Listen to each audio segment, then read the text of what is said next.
Assalamualaikum warahmatullahi wabarakatuh. Welcome to my channel. Perkenalkan, nama saya Hidayatul Rahman, NIM 20017046. Saya dari Prodi Sastra Indonesia dengan dosen pengampu Ibu Yeni Hayati SSM Hum. Kali ini kita akan membahas tentang analisis unsur intrinsik dan unsur ekstrinsik novel Salah Asuhan karya Abdul Muiz. Sebelum video dilanjut, jangan lupa like, komen, share, subscribe video saya.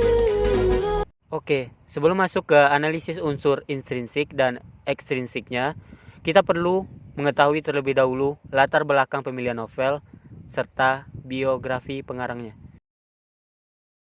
Pertama, latar belakang pemilihan novel. Novel Salah Asuhan merupakan novel hasil karya Abdul Muiz yang pertama kali diterbitkan pada tahun 1928 dan termasuk ke dalam novel angkatan Balai Pustaka atau novel angkatan 20-30-an. Di dalam novel Salah Asuhan mengisahkan kisah cinta antara dua bangsa dan budaya yang mengalami permasalahan di dalam menyatukan cinta mereka. Secara umum, novel ini sangat menarik untuk dibaca. Meskipun bahasa yang digunakan adalah bahasa Melayu dan cukup sulit untuk dipahami dalam waktu singkat. Tetapi, alur yang runtut serta konflik yang ditulis dengan rapi membuat ia tetap menarik untuk dibaca. Juga terdapat pesan moral yang nampak dalam novel, yaitu tentang cinta, orang tua, dan juga budaya. Sama seperti novel-novel yang lain, novel Salah Asuhan pun memiliki unsur intrinsik di dalamnya. Unsur intrinsik pun sama, yakni meliputi tema, alur, pusat, pengisian atau sudut pandang, latar, tokoh penokohan, gaya bahasa, dan amanat. Kedua, biografi pengarang. Abdul Muiz lahir di Sungai Puar, Bukit Tinggi, Sumatera Barat pada tanggal 3 Juli 1883 dan wafat di Bandung, Jawa Barat pada tanggal 17 Juni 1959 pada umur 75 tahun. Beliau adalah seorang sastrawan dan wartawan Indonesia. Pendidikan terakhirnya adalah di Stovia, yaitunya Sekolah Kedokteran, sekarang Fakultas Kedokteran Universitas Indonesia, Jakarta, akan tetapi tidak tamat. Ia juga pernah menjadi anggota Volksraad yang didirikan pada tahun 1916 oleh pemerintah penjajahan Belanda. Ia dimakamkan di tempat pemakaman Cikutra, Bandung, dan dikukuhkan sebagai pahlawan nasional oleh Presiden Republik Indonesia Soekarno pada tanggal 30 Agustus 1959. Dia pernah bekerja sebagai clerk di Departemen Baderwich and Eredienst dan menjadi wartawan di Bandung pada surat kabar Belanda, Prinjerbod, Harian Kaum Muda, dan majalah Neraca pimpinan Haji Agus Salim. Selain itu, ia juga pernah aktif dalam Syarikat Islam dan pernah menjadi anggota Dewan Rakyat yang pertama pada tahun 1920 sampai 1923. Setelah kemerdekaan, ia turut membantu mendirikan Persatuan Perjuangan Priangan. Beberapa perjuangan yang telah ia lakukan diantaranya yaitu mengecam tulisan orang-orang Belanda yang sangat menghina bangsa Indonesia melalui tulisannya di harian berbahasa Belanda, di Express pada tahun 1913, kemudian menentang rencana pemerintah Belanda dalam mengadakan perayaan peringatan 100 tahun kemerdekaan Belanda dari Prancis melalui Komite Bumi Putra bersama dengan Ki Hajar Dewantara pada tahun 1922 dan memimpin pemogokan kaum buruh di daerah Yogyakarta sehingga ia diasingkan ke Garut, Jawa Barat. Dan terakhir, mempengaruhi tokoh-tokoh Belanda dalam pendirian Technische Hochschule Institut Teknologi Bandung. Karya sastra yang dihasilkan diantaranya yaitu Salah Asuhan, yaitu novel 1928, difilmkan Astrosani pada tahun 1972. Kemudian Pertemuan Jodoh, yaitunya novel 1933, dan novel Surapati pada tahun 1950, serta Robert Anak Surapati pada tahun 1953. Terjemahannya yaitu Don Quixote, yaitunya karya Cervantes tahun 1923, dan Tom Sawyer Anak Amerika karya Mark Twain tahun 1928. Kemudian Sebatang Kara karya Hector Melot tahun 1932, dan Tanah Airku karya C. Swam Kopman tahun 1950. Baiklah, kita masuk ke unsur intrinsik novel Salah Asuhan. Pertama, tema. Tema di sini yaitunya tentang adat istiadat. Cerita dalam novel ini bertemakan cinta anak manusia yang bertentangan dengan adat dan agama. Cinta dua perempuan yang mencintai seorang laki-laki dari sudut pandang yang berbeda. Akibatnya, ketiga anak manusia ini jadi korban perasaan. Dalam novel ini tergambar ambisi seorang laki-laki yang terlalu mencintai sesuatu dari lahirnya saja, tanpa berpikir lebih dewasa akibat-akibat yang akan terjadi di kemudian hari. Dia mengorbankan dirinya, keluarganya, bangsanya, dan agamanya.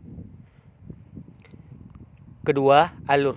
Alur di sini yaitunya alur maju. Ketiga, latar. Ada terdapat beberapa latar di sini. Pertama, lapangan tenis.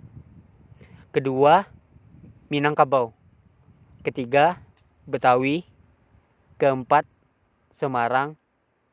Dan yang terakhir, Surabaya. Ketiga, penokohan.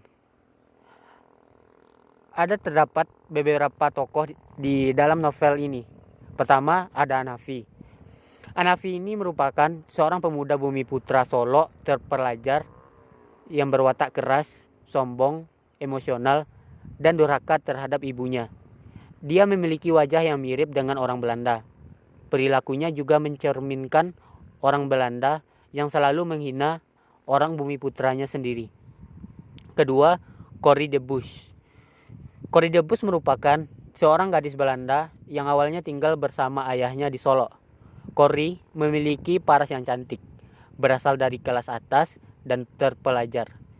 Dia juga memiliki sikap yang sopan, ramah, kuat menghadapi Hanafi, walaupun sedikit manja dan keras. Ketiga, Rapiah.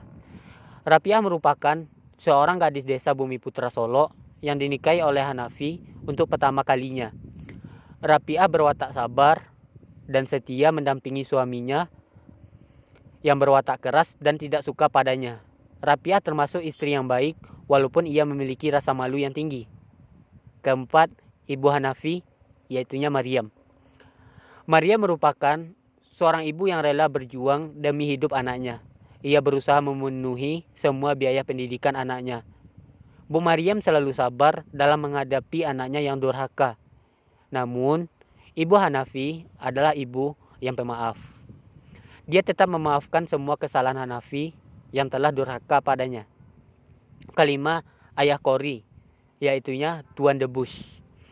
Ayah Corrie memiliki sikap yang sopan, ramah terhadap semua orang, dan menghormati budaya orang Timur walaupun ia orang Barat. Namun, dia selalu mengucilkan diri dari masyarakat setempat.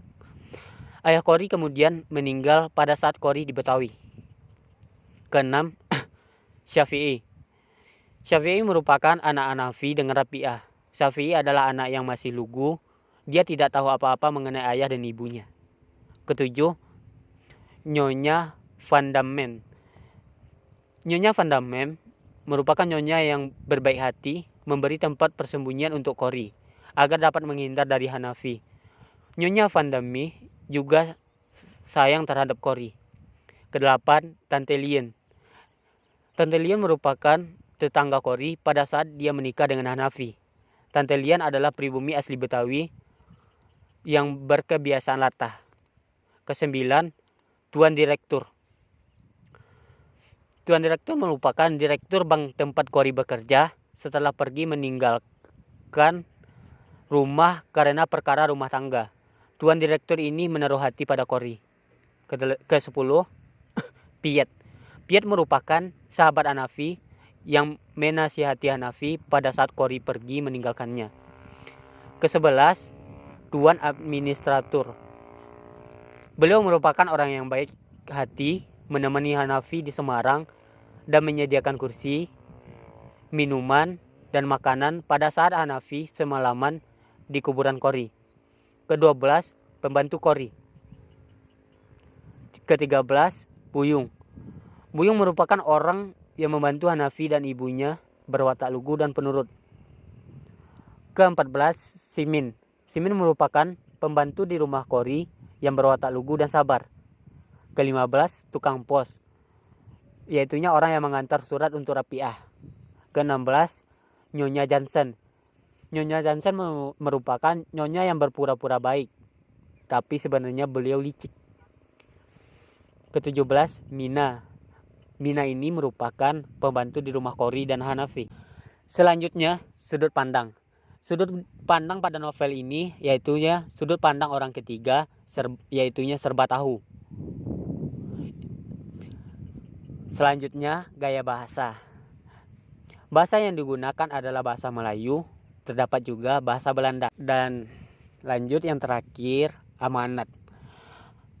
Ada beberapa pesan moral dan amanat yang dapat kita ambil dari kisah novel Salah Asuhan ini. Di antaranya yaitu, yang pertama, kita harus mampu menghormati budaya orang lain atau bangsa lain. Yang kedua, kita harus membatasi diri dalam bergaul, dan janganlah kita lupa daratan dan terbawa arus. Ketiga, jangan sampai kita juga mengikuti budaya asing dan melupakan budaya sendiri.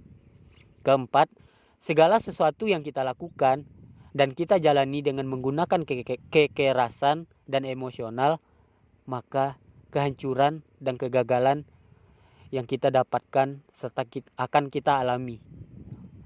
Kelima, janganlah durhaka pada orang tua.